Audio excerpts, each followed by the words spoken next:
오늘 말씀은 사사기 3장 26절에서 31절 말씀입니다. 구약 성경 365면에 있습니다. 사사기 3장 26절에서 31절 말씀.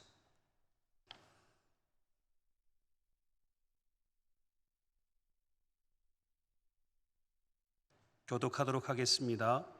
그들이 기다리는 동안에 에훗이 피하여 돌 뜨는 곳을 지나 스이라로 도망하니라.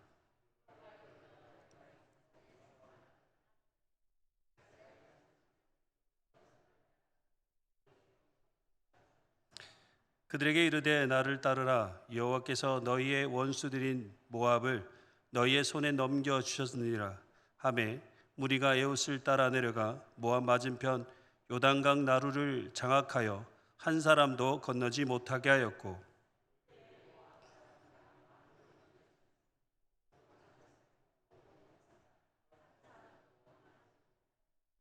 그날의 모압이 이스라엘 수하에 굴복하며 그 땅이 80년 동안 평안하였더라.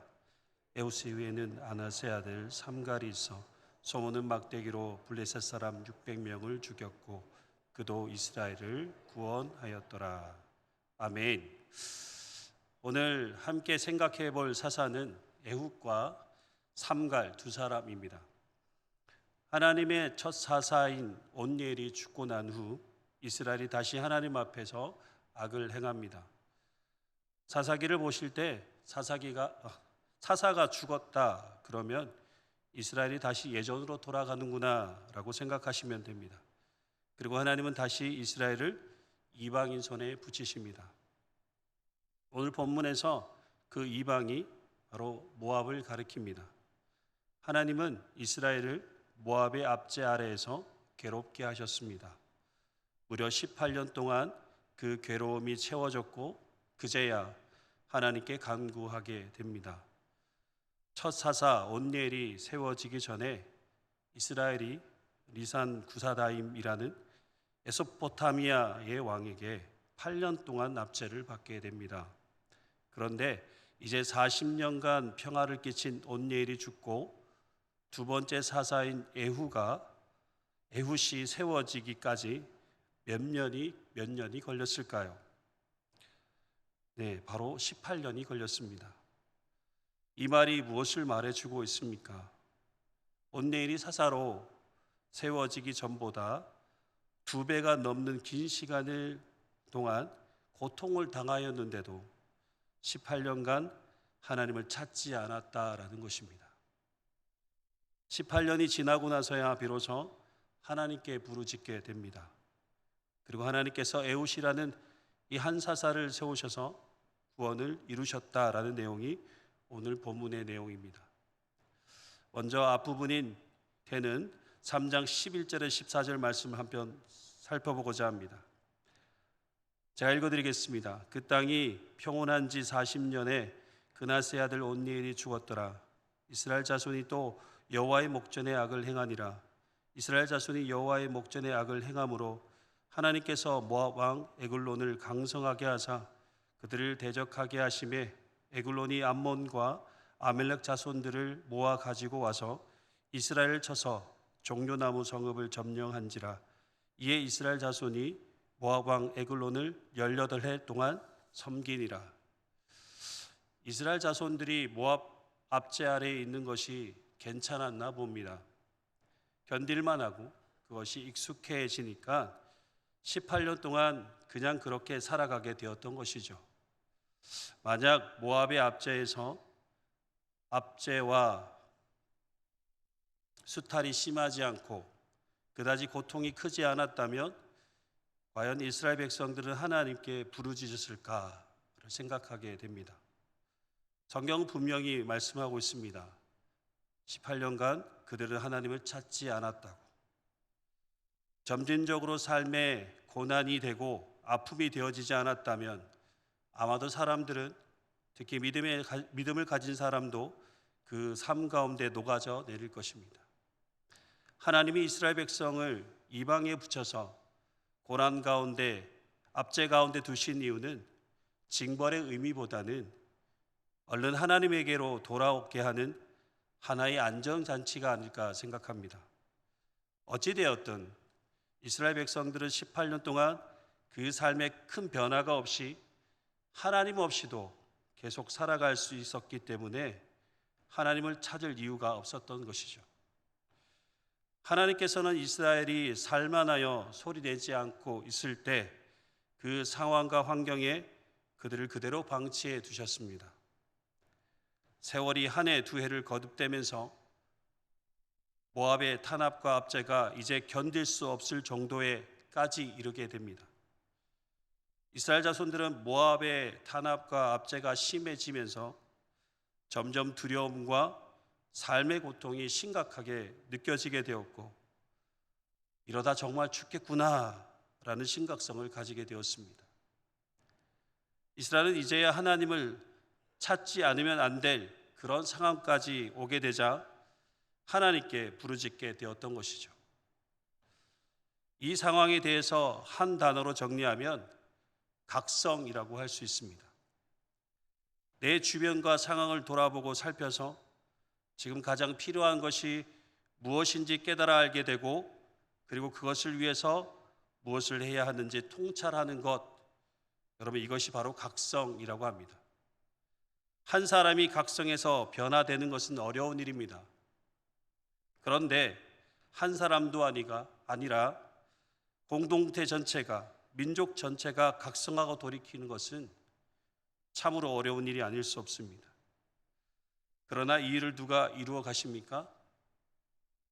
전능하신 하나님께서 이 일을 이루어 가십니다.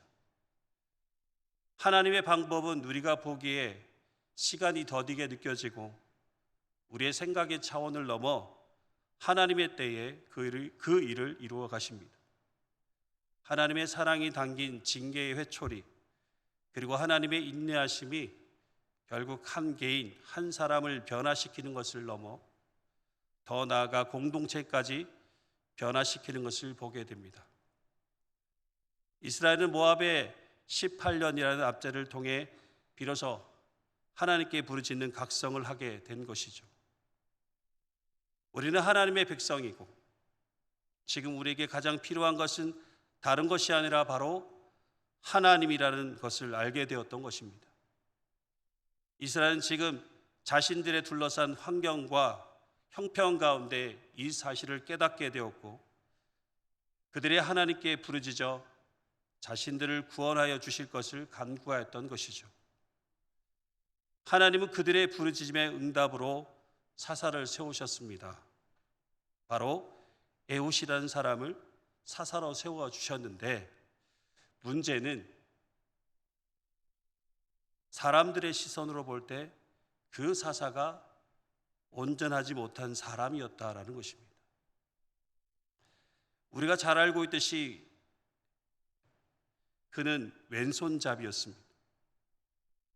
구약에서의 왼손에 대한 생각은 그리 별로 아름답지 않습니다. 이런 생각에서 볼 때 그 당시 왼손잡이는 많이 부족한 사람이었습니다. 더욱이 에훗은 오른손을 쓸 수 있지만 편의상 왼손을 주로 쓰는 그런 왼손잡이가 아니었습니다. 오른손을 쓸 수 없는 장애를 가졌기 때문에 어쩔 수 없이 왼손을 쓸 수밖에 없는 왼손잡이였습니다. 당시 사람에게 있어서 외모적으로 사사로서 부적합한 사람으로 여겨질 수 있는 사람이었습니다. 에훗은 평범한 사람이 아니라 약점이 있었던 사람이었습니다. 오른손을 쓸 수 없는 장애를 가졌던 에훗이 어떻게 하나님의 사사로 쓰임받을 수 있었을까요? 3장 15절 말씀을 함께 보시겠습니다. 이스라엘 자손이 여호와께 부르짖음에 여호와께서 그들을 위하여 한 구원자를 세우셨으니 그는 곧 베냐민 사람 게라의 아들 왼손잡이 에훗이라. 이스라엘 자손이 그를 통하여 모압 왕 에글론에게 공물을 바칠 때에. 에훗은 베냐민 지파 사람입니다. 그럼 베냐민의 뜻이 무엇인지 아십니까? 오른손의 아들입니다. 유독 오른손에 대한 자부심이 강한 베냐민 지파인데, 그 가운데 왼손잡이 그것도 오른손에 장애를 가진 왼손잡이를 들어 사용하셨다라는 것은 물론 당시 사람들에게 있어서 전혀 예상과는 전혀 맞지 않는 하나님의 선택이었다라고 볼 수 있습니다. 에훗은 전면에 나설 수 없는 그런 위치의 사람이었습니다. 장애를 가지고 있어서 자신을 떳떳하게 내세울 수도 없고, 그리고 주변의 언저리에서 맴돌 수밖에 없는 그런 비주류의 사람이 바로 에훗입니다. 그러나 성경을 읽다 보면 참 재미있는 사실을 발견하게 됩니다. 성경 말씀 가운데 온전한 사람이 온전하게 하나님을 섬기는 경우는 거의 없다라는 사실입니다. 하나님은 장애를 가지고 있는 에훗과 같은 인간적으로 부족하고 연약한 사람들을 하나님의 일을 하는 자로 세우시고 사용하십니다. 우리가 보기에는 그들의 부족함과 연약함이 문제가 될 수 있겠지만, 하나님에게 이들의 부족함과 연약함은 전혀 문제가 되지 않습니다. 왜냐하면 하나님의 영이 이런 사람들의 부족함과 연약함을 채워주시기 때문에 전혀 문제가 될 것이 없고 오히려 충분하다라는 것입니다. 우리는 우리가 보는 대로 평가합니다. 우리는 사람의 허물로 모든 것을 판단합니다. 그러나 하나님이 사람을 세우셔서 사용하실 때는 그 허물을 관가하시지 않는 이유는 하나님의 영이 주체가 되어 일을 행하시기 때문입니다. 에훗의 이 약점이 결국은 강성했던 에굴론 왕을 죽이고 이스라엘 가운데 평화를 가져오게 되었다라는 것입니다. 결국 에훗의 약점을 강점으로 바꾸시는 분, 그리고 그의 부족하고 연약한 부분을 채워서 세우시고 그를 통해 구원을 이루시는 분은 바로 하나님이시라는 사실을 기억하시길 바랍니다. 에훗에 대해서 한 가지 더 생각해 볼 것이 있습니다. 15절 말씀에 보면 그를 통해 에굴론에게 공물을 바쳤다라고 합니다. 당시 에훗은 공물을 거두어 드리고 관리하고 감독하는 위치에 있었다고 합니다. 에훗이 하는 이 직업이 그 당시 사람들에게 어떤 위치에 있었는지 이해하기 위해서는 예수님 당시 세리와 같은 위치에 있는 직업이라고 보면 될 것입니다. 같은 동족에게서 배척받고 멸시당했던 세리의 위치와 에훗의 위치가 크게 다르지 않았다라는 것입니다. 에훗은 베냐민 지파에서도 외면받고 동족에게서 멸시받는 그런 위치에 있었던 이런 사람을 하나님은 사사로 세우셨고, 에훗은 보란듯이 하나님의 기대에 멋지게 부응하였습니다. 계교와 지혜로 모압 왕 에굴론을 죽이고 군사를 이끌고 모압을 몰아내면서 마침내 18년간의 압제에서 이스라엘을 구원하게 됩니다. 그리고 앞서 사사 온니엘보다 무려 80년의 평화를 이끌어내는 그런 사람이 됩니다. 사랑하는 성도 여러분, 약한 것이 문제가 아닙니다. 나는 이것도 약점이고 저것도 약점이고 제대로 하는 것 하나가 없다고 좌절하거나 실망하지 않으셨으면 합니다. 하나님은 우리의 연약함과 부족함, 우리의 약점이 많다고 해서 우리를 외면하시는 분이 아니십니다. 하나님은 우리의 약함을 하나님의 강함으로 우리를 사용하시는 분이십니다. 하나님은 하나님만을 의지하기에 충분한 연약한 자를 사용하십니다.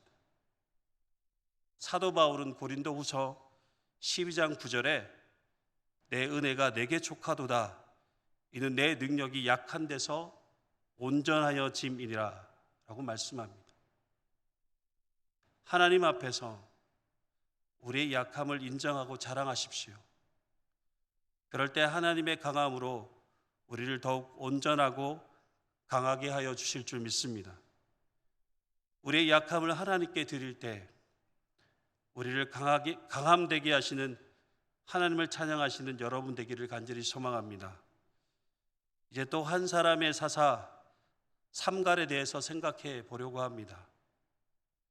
사사 삼갈도 매우 독특한 사람이었습니다. 그는 소모는 막대기로 블레셋에서 이스라엘을 구원한 사사였습니다.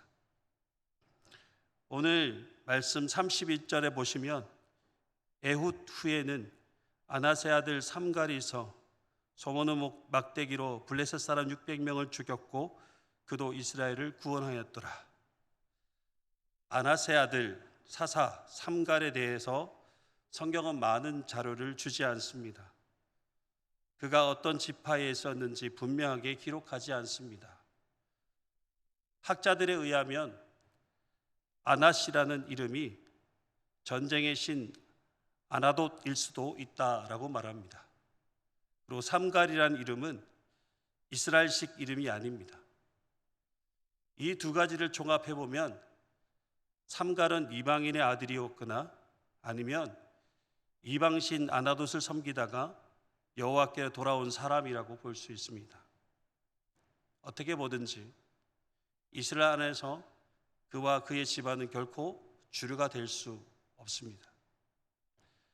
전통 이스라엘인도 아니었고 혈통이나 가계도에서 자랑할 만한 것이 없는 그런 사람이었습니다. 당시 사람들의 기준으로는 하나님의 은총과 은혜의 은저리에도 있을 수 없는 그런 사람이었습니다. 그러나 하나님은 그를 사용하셨습니다. 삼갈은 단 한 줄의 기록이지만 분명히 사사로서의 역할을 잘 감당했습니다. 하나님께서 세우시는 사사의 기준으로 볼 때 하나님은 충분히 이방인으로도 이스라엘 사사로 세울 수 있는 분임을 우리에게 말씀해 주고 있습니다. 하나님에게 있어서 사사를 세운 데의 기준은 그의 출신과 혈통, 그의 삶의 근거지와 삶의 자리는 하나님에게는 전혀 고려의 대상이 아닙니다.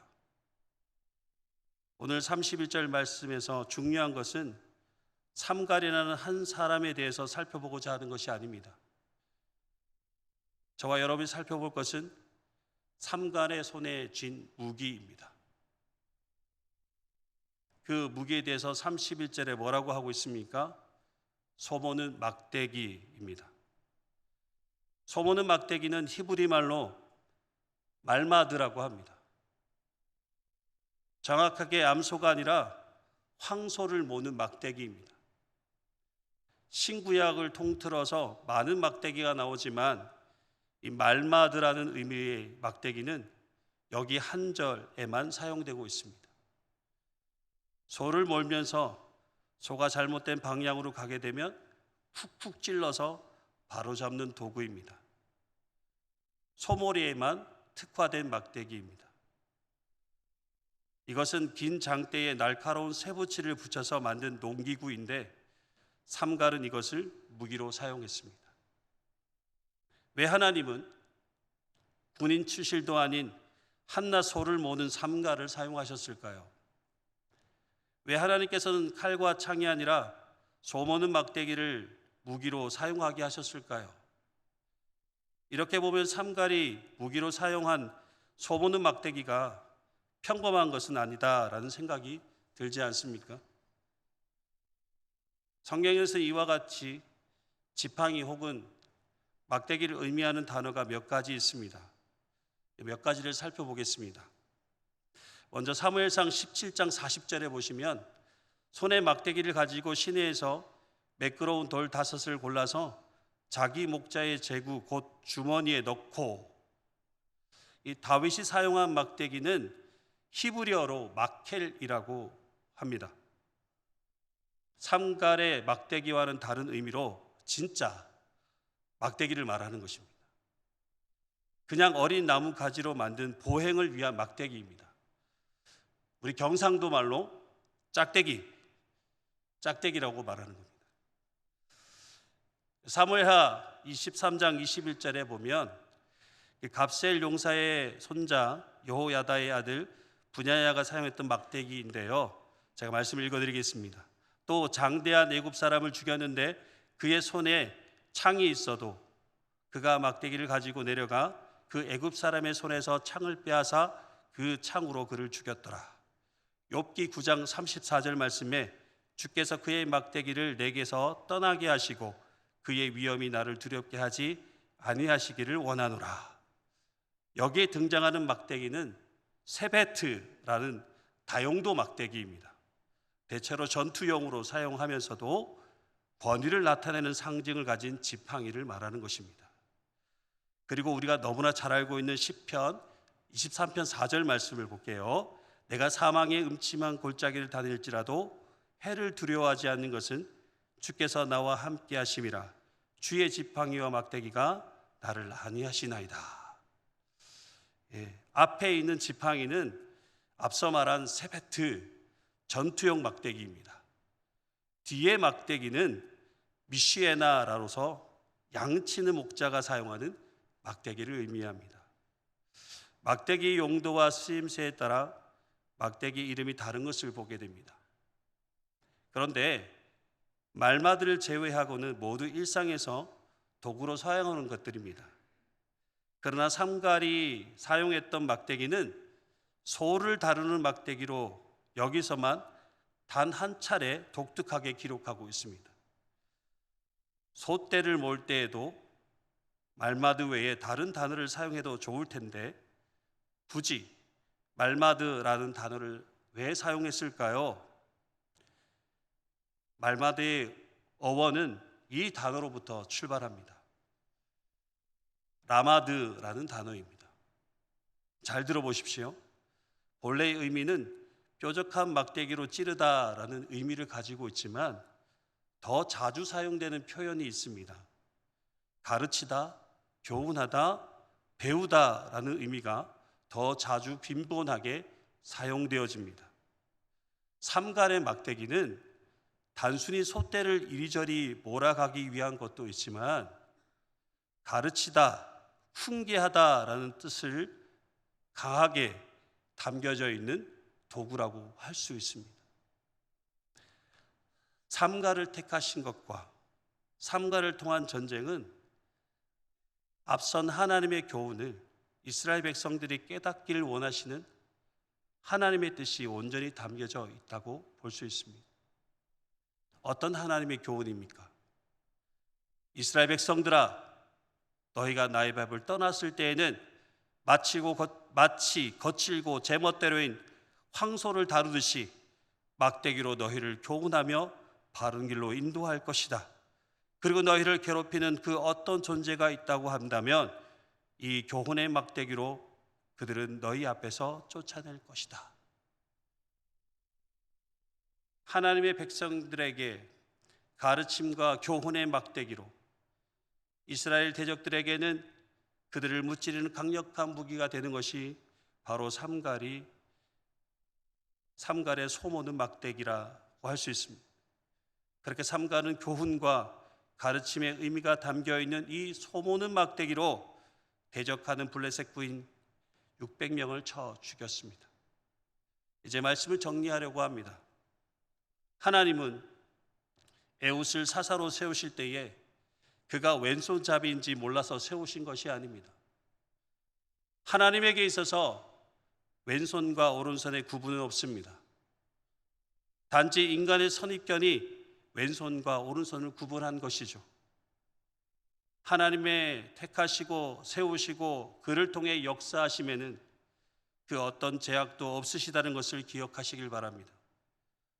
저와 여러분이 조금은 부족하고 서로가 조금은 달라도 그럼에도 하나님의 영이 우리 모두에게 임하여 주시고 하나님의 뜻을 이루는 하나님 도구로 사용하여 주신다라는 것을 꼭 기억하시길 바랍니다. 약해도 얼마든지 쓰임 받을 수 있습니다. 중요한 것은 저와 여러분 안에 하나님을 향한 믿음이 있어야 합니다. 부족하지만 하나님께 쓰임 받고자 하는 열망이 있어야 합니다. 어떤 물건이냐 보다 더 중요한 것은 과연 누구 손에 들려져 있느냐가 더 중요한 것입니다. 오직 나의 약함을 인정하고 하나님의 지혜와 은사를 구하시길 바랍니다. 그리고 이 시대 가운데 끝없이 교훈하시고 인도하시며 양육하시는 하나님의 선한 교훈의 막대기로 사용되어지는 저와 여러분이 되기를 간절히 소망합니다. 우리의 약함을 강함되게 하시는 하나님을 의지함으로 믿음으로 승리하는 삶을 살아가시는 저와 여러분이 되시길 주님의 이름으로 축복합니다. 기도하겠습니다.